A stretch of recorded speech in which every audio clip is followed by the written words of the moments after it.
La franquicia de Transformers ha tenido docenas de series con una gran cantidad de Decepticons, pero uno de los pocos que ha logrado ser recurrente es Soundwave. Y no es sorpresa para nadie, ya que su gimmick con el que despliega robots más pequeños es prácticamente único. Además de esto, se caracteriza por unos particulares modos alternos, una línea de diseño que se ha mantenido familiar desde sus orígenes y una personalidad fríamente carismática. El día de hoy vamos a ver sus 3 mejores versiones, escogidas, como es de costumbre, por el público en esta serie. En esta ocasión, mis suscriptores de YouTube escogieron a los 3 clasificados y en Instagram se eligió al mejor de todos ellos. Así que recuerden suscribirse y seguirme para participar en la próxima. Y sin más tiempo que perder, alisten sus grabadoras y rebobinen cassettes que empezamos. Arrancamos el video con la versión de los videojuegos de War for Cybertron y Fall of Cybertron, que fue una gran sorpresa para mí porque no recordaba que este Soundwave tuviera algo tan destacable, o tal vez porque la última vez que lo jugué mi dominio del inglés se reducía al verbo to be. Pero repasando su historia, resulta que junto a Megatron y Breakdown tomaron la estación orbital resguardada por Starscream, donde se almacenaba Energon Oscuro.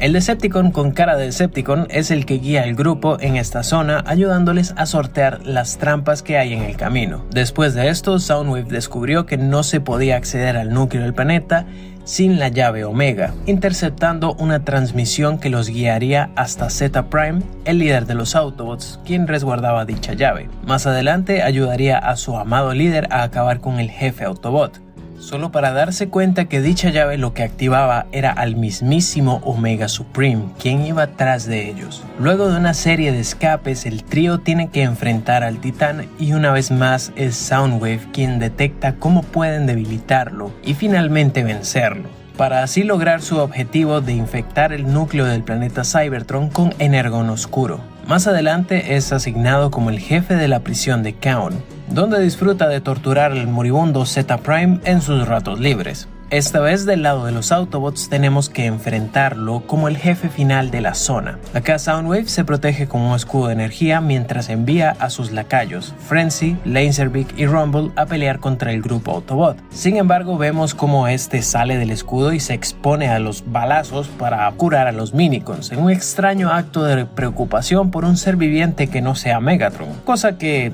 al menos yo solo he visto en los cómics cuando Ravage muere. En el segundo juego, si bien no tiene tanta presencia, hace 2 acciones muy importantes. La primera es que cuando Metroplex pulveriza a Megatron, es el único que duda del liderazgo de Starscream y se encarga de revivir a su amado líder. La segunda es que reconstruye a Trypticon en la nave Nemesis, que sin ella no habrían podido seguir a los Autobots y no se hubiese desatado todo lo que viene después en la famosa continuidad alineada. Así que digamos que en parte Soundwave es indirectamente responsable de Transformers Prime.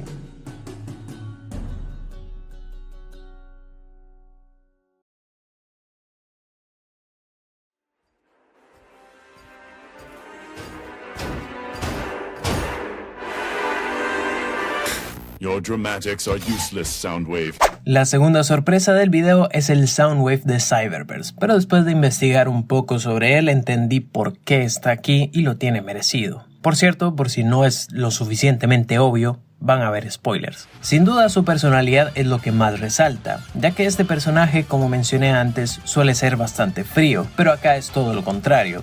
Su rivalidad con Shockwave, esa relación que hizo con Hot Rod al final y el desarrollo que le dieron estuvo muy bien hecho. Empezó, como siempre, como el más fiel a Megatron, pero tiempo después tuvo que aliarse con Hot Rod y otros Autobots por pura necesidad. E incluso lo vemos traicionarlos, pero poco a poco, mientras se daban situaciones, iba cambiando hasta formar cierta amistad con el Autobot. Y al final de la serie terminó con él a la cabeza de los Decepticons junto a Shadow Striker, quienes se aliaron a los Autobots para lograr la tan anhelada paz en Cybertron. También hay que destacar cómo adaptaron a Sound Blaster, quien solía ser solo una mejora de este mismo, pero aquí lo hicieron como un personaje aparte con el que también tuvo su historia. Y no podemos olvidarnos de su épico final donde se sacrifica para desvivir a Tarn y salvar Cybertron, proclamando su tan icónico Soundwave superior. Tarn muy es inferior. Como mencioné previamente, esta es su versión más carismática, sin embargo lo hacen de una forma que sigue manteniendo su esencia, y hacer eso en algunos casos puede ser muy complicado. Además de esto, me encanta la forma en la que incluyeron la música como parte de su personalidad. Y cómo usa el sonido como su arma principal. Finalmente, aunque no suelo hablar del diseño, acá simplemente no puedo dejarlo pasar. Las proporciones, los detalles y sobre todo el diseño del rostro me parecen el mejor con diferencia. Una pena que, así como curiosidad bien curiosa, nunca jamás se llegó a transformar o a ver su modo alterno en toda la serie. Y bueno, como es de costumbre, vamos a ver unas menciones honoríficas antes de ver el primer lugar. Animated.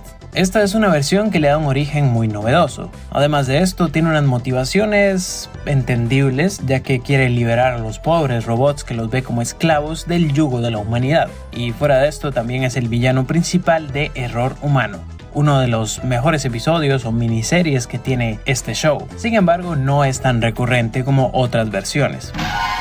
Cybertron. Esta versión es bastante curiosa, ya que aparte de ser el primero en usar las ondas de sonido como arma, crear ilusiones y portales, también tiene la particularidad de que suele hablar como un DJ, hasta sujetando el micrófono y todo. Pero a pesar de esto, sus motivaciones y objetivos son bastante serios.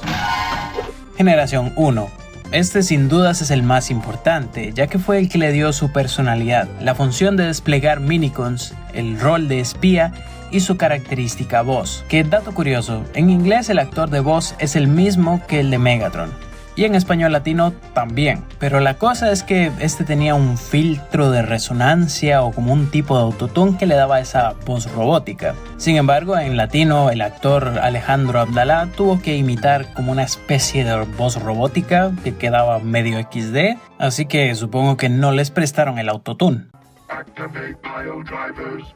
Operation Tidal Wave. Rumble, activa tus mazos ultrasónicos y forma grandes mareas. También cabe destacar que fue un Decepticon muy importante y fue uno de los personajes más constantes a lo largo de la serie. Y el hecho de que fuera en una de las más largas de la franquicia tiene bastante mérito. Sin mencionar que su particular modo alterno de grabadora y esa cabeza en forma de Decepticon, entre obviamente otros aspectos, lo convirtieron en un robot muy popular, de hecho el Decepticon más popular en aquellos años. Y la verdad me hubiese gustado que estuviera en el video, pero en esta serie ustedes son los que mandan. Soundwave Superior.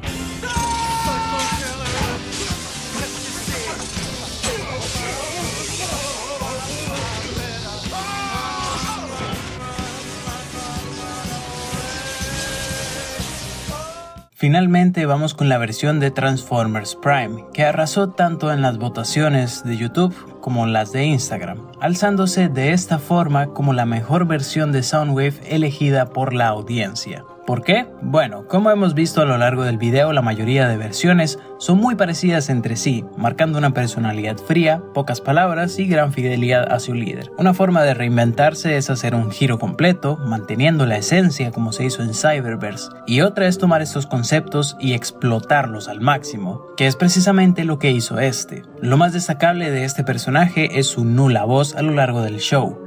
En palabras del productor, esto fue para crear contraste entre él y Starscream, que pues es todo lo contrario, llegando a ser una muy buena dupla en algunos episodios y teniendo unas interacciones que estaban muy graciosas. Pero incluso dentro del propio lore tiene sentido, ya que en la continuidad alineada, este es el mismo Soundwave de los videojuegos que vimos al principio, y ese sí podía hablar. Así que para Prime decidió hacer un voto de silencio para probar que las acciones tienen más peso que las palabras. Y con el pasar de los capítulos demuestra que lejos de limitarlo, más bien le ha ayudado a dejar las cosas más claras. Lord Megatron no ha estado en su sano juicio desde que regresó. Aumenta la vigilancia global. Deja de adorarme y espera mis órdenes. E incluso esto le terminó dando un extraño carisma que funciona perfectamente. ¿Por qué Megatron está robando tecnología humana? ¿Qué está intentando construir? ¿Por qué Megatron está robando tecnología humana? ¿Qué está intentando construir? Otro aspecto que explotaron muy bien fue su lealtad hacia Megatron, ya que durante la serie es el que está más pendiente de la seguridad de este mismo, como cuando envió a Laserbeak detrás de Starscream para asegurarse de que rescatara a su líder, o en otra ocasión cuando Megatron dejó a cargo a Arachnid para enfrentar a Unicron.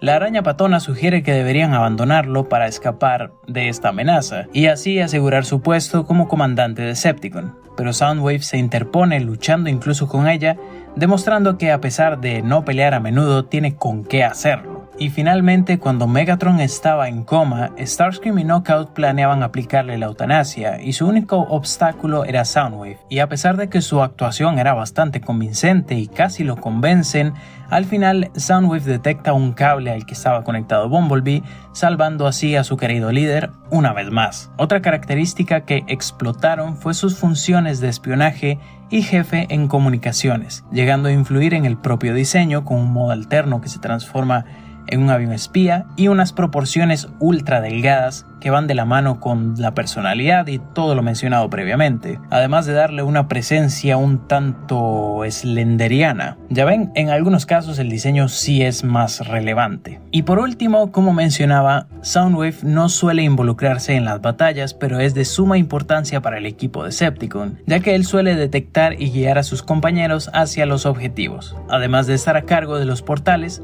salvándolos de esta forma en más de una ocasión. E incluso es tan bueno que al final de la serie lo atraparon en la zona fantasma y tiempo después, cuando logra escapar, se convierte en un enemigo principal de la serie Robots in Disguise 2015. Pero esa es otra versión. Soundwave superior. Soundwave superior. Soundwave superior. Soundwave superior. Soundwave superior. Sound waves Inferior.